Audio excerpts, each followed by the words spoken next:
desde el versículo 4 se nos presenta aquí una lista en adelante acerca de las características de los que habitaban en Jerusalén.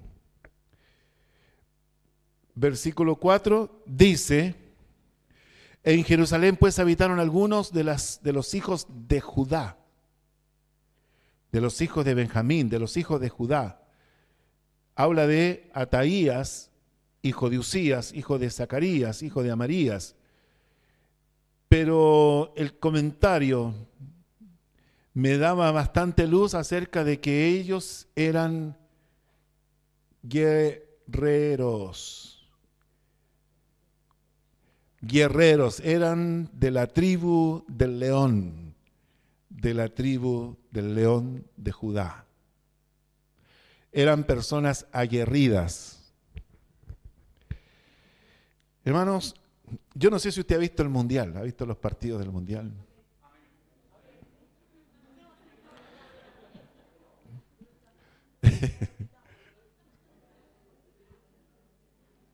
Hay un jugador que a mí me llama la atención por su estilo de juego. Él no juega adelante, no hace goles, pero le dicen Pitbull, porque es un luchador. Es un tipo que tiene un espíritu de tenaz, de fuerza, de empuje, de empeño, pelea hasta el último centímetro. Nunca abandona, no suelta la presa. Hermanos, en las cosas de Dios, Dios espera que tengamos ese espíritu aguerrido con las cosas de Dios, defender lo que Dios nos da, cuidar lo que Dios nos da, empoderarnos con toda nuestra fuerza de aquello que hemos logrado alcanzar, de lo que hemos recibido, de lo que hemos recibido de parte de Dios. Eso es bueno, tener esta actitud de guerrero. No sé si se entiende. Ese carácter, hermanos. Mire, la palabra de Dios en el Nuevo Testamento habla de los pusilánimes, de esa gente media indefinida, media indecisa, timoratos, que no pelean lo que Dios les ha entregado, no defienden lo que Dios les da. Hermanos, este carácter estaba en los que vivían ahí en Jerusalén. Lo primero, si yo quiero vivir en la ciudad santa, tengo que tener este espíritu de estar dispuesto a la lucha, a la pelea en las cosas de Dios. Con las armas, por supuesto, con las armas que Dios nos da. Pero lo primero que yo veo aquí es que los habitantes de la ciudad santa eran guerreros. Dígale al que está a su lado: tú eres un guerrero, tú eres una guerrera.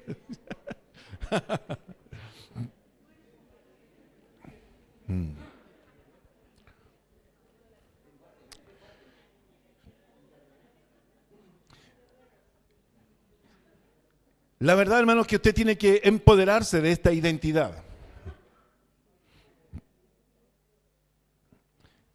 Que todos sepan quién es usted. Que todos sepan qué es usted. Y eso es importante. Eso habla de un cristiano con carácter. Una persona que tiene carácter. En sus convicciones tiene carácter, en sus valores. Eso es importante. Porque si no, el mundo lo va a presionar, lo va a empujar. El mundo al final lo va a llevar para allá o para acá. Recuerde usted, ¿cuál era la condición de Sansón cuando él abandonó sus votos, permitiendo que se le cortase su cabello? Yo digo, abandonó sus votos de nazareos. ¿Cómo le llevaban? Y era el hazme reír del pueblo. Hermanos, eso Dios no quiere. Dios quiere que usted sea una persona así, con ese carácter, ese temperamento de verdadero hijo de Dios. En el versículo 5 sigue mencionando nombres, pero en el versículo 6, a ver, vamos a presentarlo así.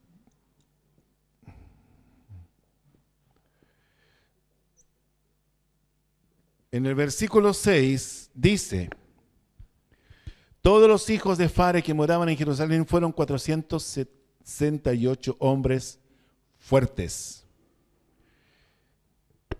Fuertes.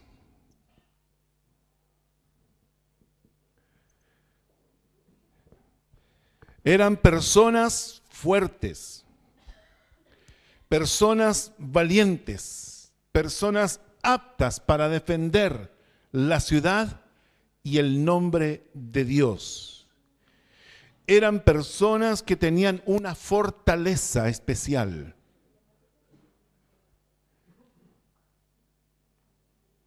Qué tremendo. Dios espera que tú seas una persona que tenga esa fortaleza, que los demás se apoyen en ti y tú te apoyes en Dios. A veces uno ve hermanitos que son siempre con ataditos y con rollitos, atados y enrollados, y muy dubitativos, siempre tienen una preguntita, alguna cosita. Hermanos, eso no glorifica a Dios. Uno tiene que tomar toda la fuerza en el Señor, de ser fuertes. La hermana compartía en el devocional el capítulo 11 de 2 de Corintios. ¿Cuántas cosas sufrió el apóstol Pablo? ¿Usted leyó la lista? ¿La quiere mirar un poquitito?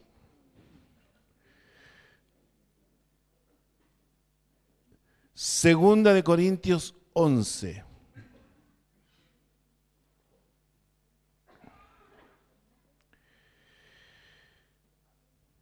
Dice, son ministros de Cristo, dice el versículo 23. Como si estuviera loco hablo, dice yo más, en trabajos más abundantes, en azotes sin número, en cárceles más, en peligros de muerte muchas veces. De los judíos 5 veces he recibido 40 azotes menos 1. 3 veces he sido azotado con varas. 1 vez apedreado. 3 veces he padecido naufragio. 1 noche y 1 día he estado como náufrago en el mar. En caminos muchas veces.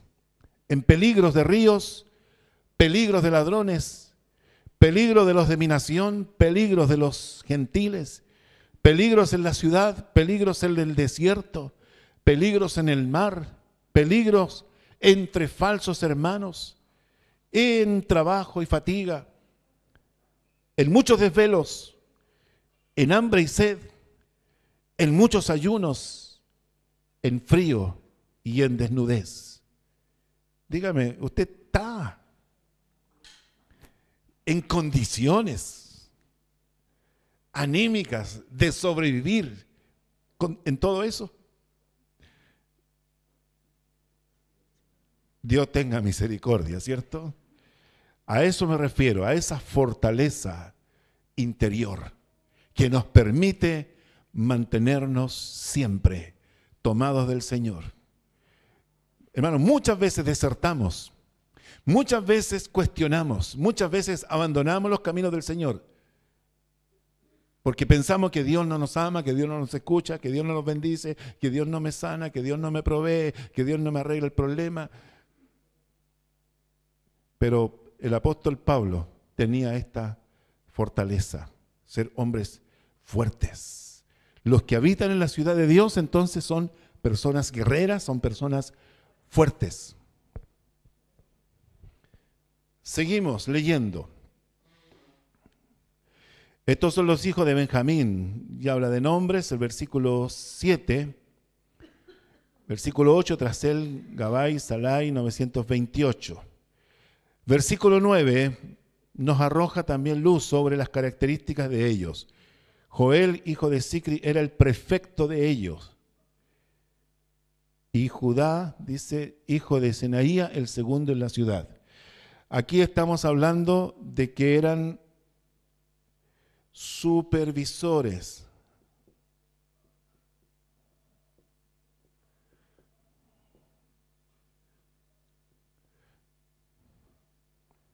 Dice que era el prefecto. Otra versión dice supervisores. Decían personas que supervisan. Supervisores son personas que están en una posición más alta para una visión más amplia. Si usted se agacha, empieza a perder el radio de visión. Si usted se eleva, ve más y más y más. Ellos eran personas que tenían esta capacidad de controlar, de saber detectar falencias, de saber tomar decisiones oportunas y sabias, porque tenían una capacidad de sobrever o de superver, supervisar. ¿Qué quiere decir esto, hermanos? Quiere decir que nosotros tenemos que tener esta cualidad, esta habilidad espiritual de ver más allá de lo que ven los demás.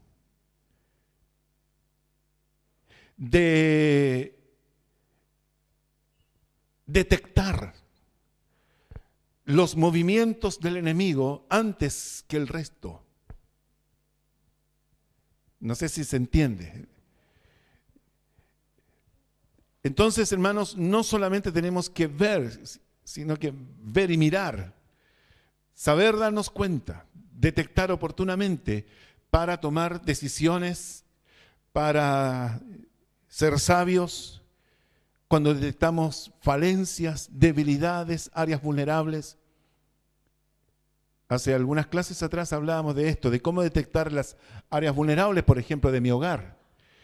¿Por dónde entra el enemigo? El enemigo tal vez no entra por mi puerta, pero puede entrar por mi televisor, o puede entrar por mi computador, o puede entrar por el teléfono. Hoy día los niños, el teléfono no es solamente un teclado para llamar y escuchar, ¿cierto?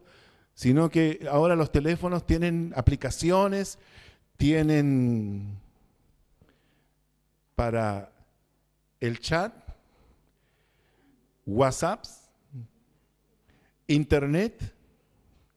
Entonces, una persona tiene que tener esta habilidad de ver por dónde puede entrar el enemigo y qué áreas de mi familia o de mi casa o de mi iglesia el enemigo puede estar atacando.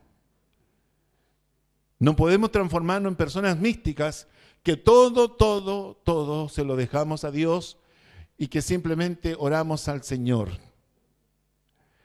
Hermanos, Dios quiere que seamos personas de oración, pero que también que tengamos la habilidad de ver situaciones, áreas vulnerables o los movimientos que el enemigo puede estar teniendo en contra de nuestro hogar o de nuestra iglesia. Se está poniendo bueno esto, ¿cierto? El versículo 10 dice, de los sacerdotes, también habían sacerdotes, Jedaías, hijo de Joiarib, Jaquín. Entonces, aquí encontramos como cuarto, pongámosle aquí sacerdote.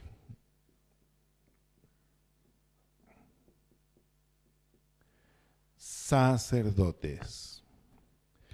¿Cuántos de ustedes ejercen un sacerdocio en su hogar? Siempre viene a mí la figura de un sacerdote en la persona de Job, por ejemplo, donde Job intercedía por sus hijos, intercedía por lo que ellos hacían. ¿Cuántos de nosotros realmente nos preocupamos de velar por el bienestar espiritual de nuestra familia? ¿Cómo está nuestra familia? ¿Cómo está el nivel espiritual de nuestra familia? Es importante ejercer un sacerdocio. Siempre se espera de que el jefe de hogar sea el sacerdote del hogar. Pero a veces el sacerdote no es muy muy efectivo, ¿cierto? Entonces la madre es la que tiene que ejercer eso. Pero el tema es ese, hermano, de que somos responsables del bienestar espiritual de nuestra familia. Y tenemos que ejercer ese sacerdocio. El sacerdocio, siempre yo lo he explicado, muy sencillo. Es un mediador. Es una persona que está entre Dios y los hombres. Y además de eso, el sacerdote tiene una particularidad. Cuando él está hablando al pueblo, está representando a Dios. Es decir, nosotros como sacerdotes podemos entregar una palabra de Dios, un consejo inspirado en la palabra de Dios a nuestra familia. Pero cuando nosotros le damos la espalda a nuestra familia, estamos hablando a Dios, representando a nuestra familia. ¿Se entiende? Yo cuando le hablo a Dios, represento a mi familia. Cuando le hablo a mi familia, represento a Dios. Esa es la figura del sacerdote. Y en la ciudad de Dios habían sacerdotes, intercesores, gente de oración, gente que sostiene espiritualmente a los que dependen de él.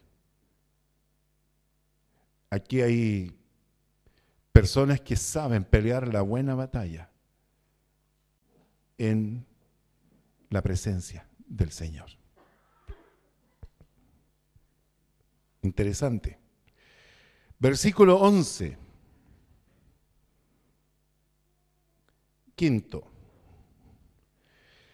Dice el versículo 11, Seraías, hijo de Hilcías, hijo de Mesulam, hijo de Sadoc, hijo de Merayot, hijo de Ayot, príncipe de la casa de Dios. Dice que es príncipe, pero pongámosle de otra forma, personas con autoridad espiritual.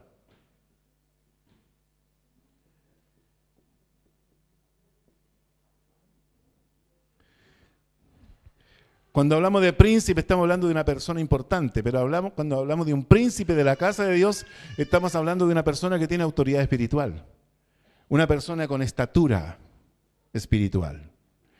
Y esto, hermano, es todo un desafío, porque cada uno de nosotros somos llamados a tener madurez en las casas de Dios. Somos llamados a desarrollar un crecimiento sostenido de relación con Dios. Hay gente que dice, yo llevo tantos años en los caminos de Dios. Pero hay gente que tiene también, tal vez la misma fecha de conversión, pero tienen lagunas, sin imposiciones en las cosas de Dios. Hay gente que lleva tiempo yendo a la iglesia, pero no es regular. No es disciplinado, no está creciendo espiritualmente. Dios nos llama a que tengamos esta autoridad espiritual. Sí. Aquí cada uno va a tomar su parte. Yo no digo que usted tenga todos los requisitos. Si usted se fija, son distintas personas los que tenían estas características. Pero en el Señor usted puede tener más de una o más de dos. Y yo espero que usted diga, Señor, gracias porque tú me estás hablando. Versículo 12.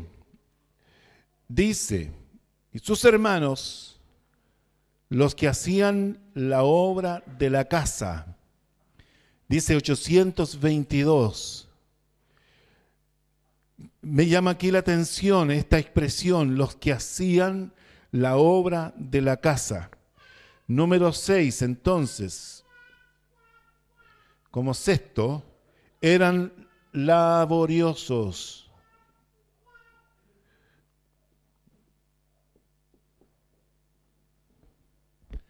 Laboriosos, eran personas de trabajo y de esfuerzo. Eran personas esforzadas, eran personas de acción. Eran personas que si usted le pedía que le muestren sus manos, las manos estaban, claro, con la piel endurecida por el trabajo. Importante. Laboriosos. La Biblia dice que nosotros tenemos que ser personas de trabajo. Tenemos que ser personas. Dice que el que no trabaja no coma. Wow, es fuerte eso. Tenemos que ser personas que seamos conocidos porque somos gente de trabajo. Trabajadores, personas esforzadas. Y también nos habla de la casa de Dios. Es decir, que nuestro trabajo no solo sea en nuestro hogar, sino que también que tengamos la voluntad y la generosidad de aportar con lo que Dios nos da en la casa de Dios. Mire, nosotros podemos ofrendarle a Dios. A veces la ofrenda que echamos, ¿cierto?, en el ofrendero, esa es una parte. Pero también podemos ofrendarle a Dios con trabajo. Y es bueno eso, es bueno. Yo esta semana, en el día 18, el día que jugó Chile con España, yo tuve una reunión de trabajo con un hombre que se llama Albert Allen. Él es un americano. Y él es un hombre que representa a una institución, se llama ICM. Y esa institución hace un nexo muy tremendo entre gente que da mucho dinero a iglesias para construir templos. Entonces, él me dice, búscame proyectos y yo te consigo el dinero. Proyectos para templos, proyectos para comedores infantiles. Yo tengo dadores, dice, gente que da, son empresarios, son millonarios. Pero lo que necesito es que el dinero que enviamos sirva para comprar materiales. Pero el pastor tiene que generar la mano de obra. El dinero que él envía no va para pagar servicios. El dinero que ellos envían es para comprar materiales. Entonces, qué triste es, hermano, que a veces una iglesia se pierda la bendición de poder construir su templo porque no tiene voluntarios que aporten generosamente con lo que ellos saben hacer. Dios espera que seamos personas laboriosas. Eso es importante. Sabemos que todo lugar, toda casa de Dios necesita mantenimiento. Necesitamos que los baños funcionen, que las chapas funcionen, que todo esté óptimo, que todo esté bien. Y eso habla bien de nosotros. Entonces, los que habitan en la ciudad de Dios son guerreros, son fuertes, son supervisores, son sacerdotes, tienen autoridad espiritual, son laboriosos. Versículo 13 dice, sus hermanos jefes de familia, 242, Amasai, dice, hijo de Azareel, hijo de Asai, etc. Versículo 14, y sus hermanos, hombres de gran vigor. Entonces, como séptimo serían vigorosos. Versículo 14. Vigorosos. Sí, saludables. Saludables. Animosos. Tienen fortaleza física y tienen fortaleza espiritual.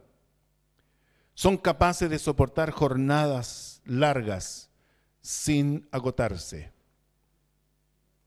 He estado, hermano, leyendo un libro que me ha ayudado un poco a entender que el vigor, esta fortaleza física y anímica y espiritual tiene que ver con un autocuidado. Y en este libro me aparecen a mí 4 escenarios. El primer escenario me habla de la fortaleza física. Yo debo cuidar mi salud.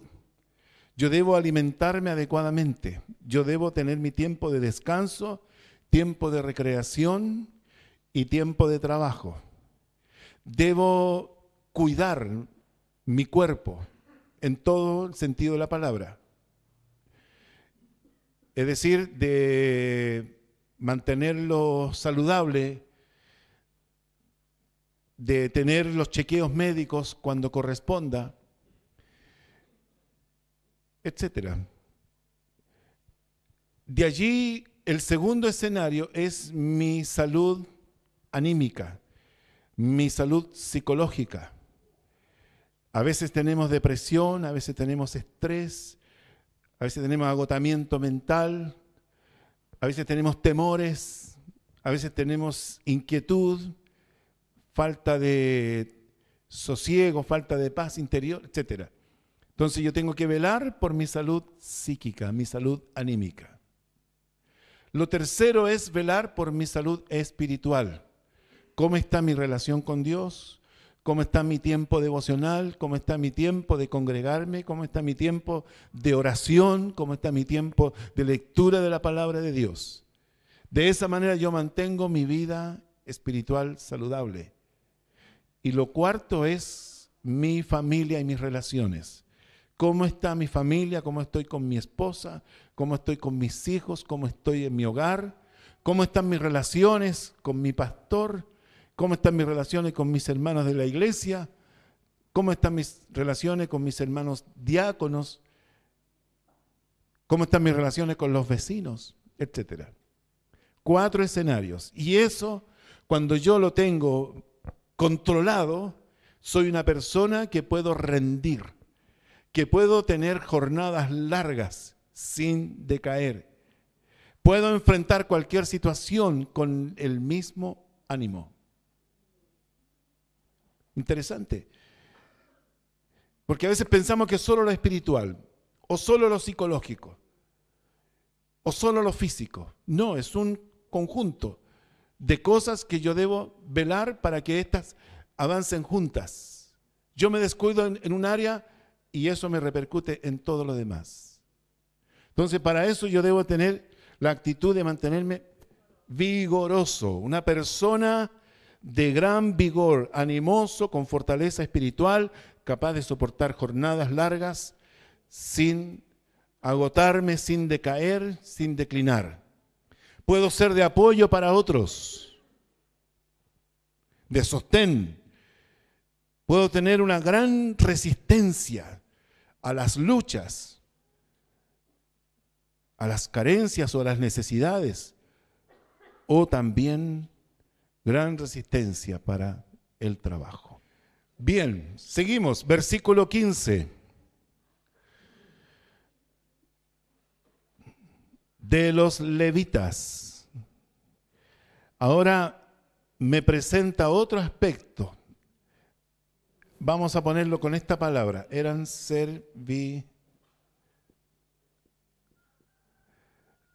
levitas. Gente de... Sí, pero no es el contexto. Aquí son gente de servicio. Los levitas eran los que hacían las cosas que no hacían los sacerdotes. Por ejemplo, el sacerdote hacía el sacrificio del animal, lo quemaba en el altar, pero todo el barrial de sangre y de intestinos y todo eso, alguien tenía que hacer ese trabajo. Eran los levitas. ¿Qué significa esto? Esto tiene que ver con servicio. Gente servicial, hombres y mujeres de servicio en su casa y en la casa de Dios. Eran personas que servían en lo doméstico y en lo sagrado. ¿Se entiende? Hermano, si hay algo que tú te debes preocupar realmente es que seas una persona servicial. Es muy bien visto. Dice el Señor, En el Evangelio dice, oíste que fue dicho, ¿cierto? Que los grandes en el mundo son los que se sientan a la mesa y los inferiores son los que sirven. Pero dice, no será así entre vosotros. No será así entre vosotros, sino que los grandes son los que sirven. Y hemos dicho que el que nos sirve, nos sirve. Pero que usted sea conocido como una persona que presta servicio, que es servicial. Hermano, cuando la gente es servicial, todo anda bien. Todo anda bien porque andan buscando en qué servir.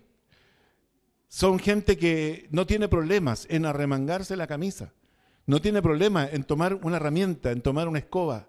No tiene problema en invertir un poquito de su tiempo en mejorar las cosas que él ve que pueden mejorar y que él puede hacerlo. Que seamos gente de servicio, tanto sirviendo en nuestro trabajo, yo no voy a decir trabajo secular, porque no hay trabajo secular. Es el trabajo donde Dios a usted le tiene como hijo de Dios, siendo sal y siendo luz. Y ahí usted está prestando servicio y la palabra de Dios dice que usted debe hacerlo todo como para el Señor. Por lo tanto, si usted seculariza su trabajo, significa que usted va a tomar la misma actitud y el mismo estilo de una persona que no conoce a Dios. Yo no sé si usted se había dado cuenta de esta diferencia. Yo estaba pensando, hermano, en este término secular. Hay gente que dice, no, yo tengo mi trabajo secular. ¿De dónde viene esa palabra secular? ¿Qué significa secularizar? Yo no sé si usted la ha investigado un poco, pero para que usted no lo haga, yo lo investigué. ¿Sabe? Una de las definiciones es las cosas que dejó de hacer la iglesia y que tuvo que hacerla el mundo. Cosas que dejó de hacer la iglesia y que había que hacerlas, por lo tanto, comenzó a hacerlas el mundo. Por ejemplo, la educación. La educación se secularizó, porque era la iglesia la encargada de educar, pero como la iglesia dejó de educar, tuvo que tomar otro sistema, la educación. Por lo tanto, la educación está secularizada. Entonces, nosotros no tenemos trabajo secular, estamos sirviendo al Señor donde Él nos tiene, pero es nuestro trabajo y lo hacemos todo como para el Señor. Por eso somos personas servidores. 9, versículo 16. Dice, Sabetai, Josabad, de los principales de los levitas, capataces de la obra exterior, dice, de la casa de Dios. Entonces, vamos a poner esta palabra que no sé si habrá otra. Capataces. ¿De qué me habla esto? Eran personas que tenían la capacidad de organizar equipos de trabajo. Líderes, pero líderes de mando medio. No eran líderes con jinetas grandes, sino que eran personas que tenían la iniciativa de organizar equipos de trabajo, de dirigir jornadas de trabajo. Eran en el fondo personas que lograban que las cosas se hagan. ¿Me está entendiendo? Eran personas que, dice aquí que eran los que estaban allí para ayudar en la casa de Dios, en la obra exterior, dice. Entonces, me imagino que ellos detectaban una necesidad, reclutaban voluntarios, o tal vez no voluntarios, pero el tema es que ellos se enfocaban en subsanar esa situación. Una de las sugerencias que me hizo este líder que yo les cuento de ICM, Albert Allen, me dijo, por favor, me dijo, recíbeme este consejo. Rodéate de gente que te solucione problemas, no que te dé problemas. Tú eres una persona que tiene que delegar funciones, pero debes fijarte en quién delegar, porque la persona en quien delegas es una persona que no te llega aquí con el problema de que no apareció, que no ocurrió, que no se pudo, que no funcionó, etc. En el fondo esa persona no está haciendo lo que tú esperas que haga. Debe ser una persona que te solucione problemas, no que te dé problemas. ¿Se entiende? Hermano, hoy día hay gente problemática. En empresas también le llaman gente maniada. No hace ni deshace, no ata ni desata. Nosotros debemos tener esta capacidad de ver necesidades y lograr que se corrijan en las cosas de Dios.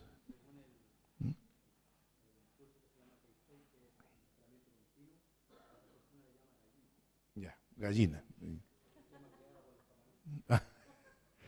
¿Se entiende, hermano, el término? Entonces usted tiene que ser una persona que tenga esta cualidad también. Si queremos ser habitantes de la casa de Dios, vivir en la casa de Dios, tenemos que también tener esta capacidad de organizar situaciones que satisfagan necesidades. Amén. Dentro de lo que hacemos afuera, por ejemplo, es muy importante, hermano, desarrollar esta cualidad. Ver la necesidad, pero tener la capacidad de organizar la solución. Un jefe, por ejemplo, no solamente espera que usted le lleve el problema, sino que usted le presenta el problema, pero le presenta la solución del problema. Entonces, cuando una persona es así, generalmente es bien evaluada, bien catalogada. En las cosas de Dios también. Si nosotros detectamos situaciones dentro de la iglesia o dentro de la comunidad que queremos alcanzar, tenemos que ver la manera de organizarlo mejor. En el fondo, esta persona tiene una capacidad organizativa, capacidad de organizar. Interesante. Seguimos. Dice el versículo 17, Matanías, hijo de Mijaía, hijo de Zibdi, hijo de Asaf, el principal, que empezaba las alabanzas y acción de gracias al tiempo de la oración. Mire, esto me llamó mucho la atención. Dice que esta persona, dice el principal, que empezaba las alabanzas y la acción de gracias al tiempo de la oración. ¿Sabe qué?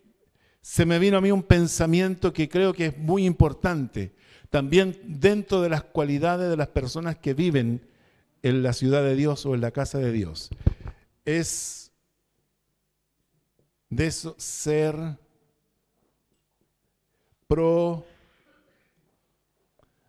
proactivo. Ser proactivo. Estar en el momento de la necesidad y listo para satisfacerla. No esperar que ocurra un problema para reaccionar, sino que reaccionar anticipadamente para que todo funcione. Ser proactivo es anticiparse a la necesidad o al problema o a la situación y estar ya con la mente puesta en cómo enfrentar oportunamente con una solución. Él dice que empezaba las alabanzas. Es decir, cuando estaba todo listo como para comenzar, él no dependía de nadie, simplemente ejecutaba, proactivo y en el tiempo correcto.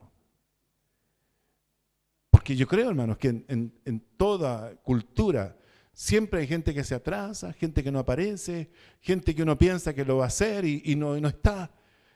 No sé si a usted le pasa, pero nosotros como pastores siempre escuchamos oferta, y pastor, cuente conmigo, y pastor, yo aquí y acá, y después cuando llega el momento de...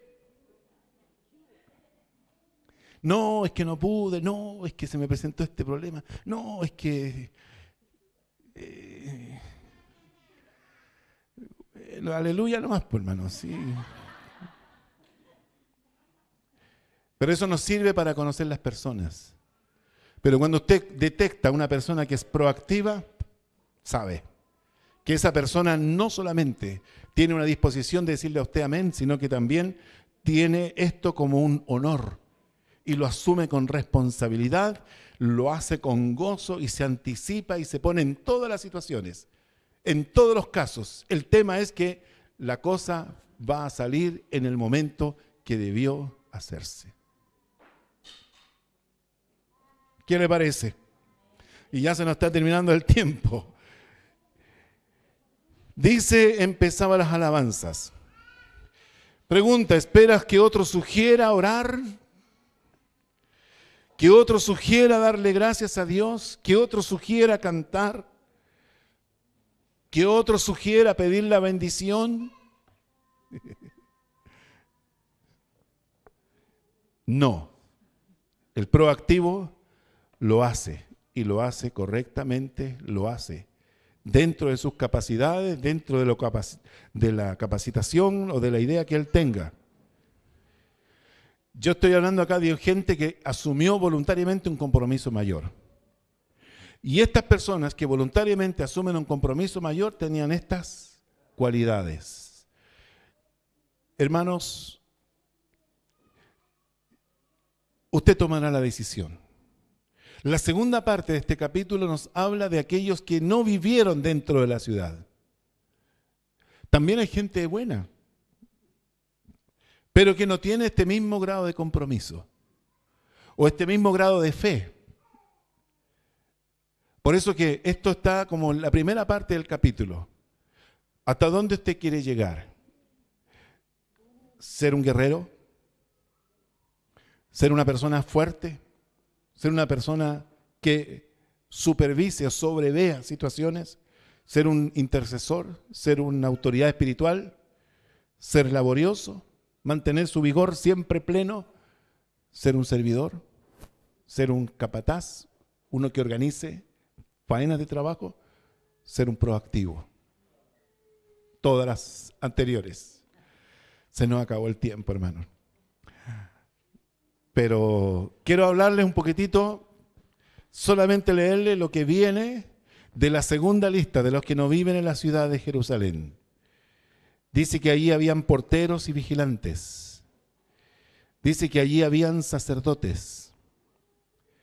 Dice que allí habían personas que estaban bajo autoridad.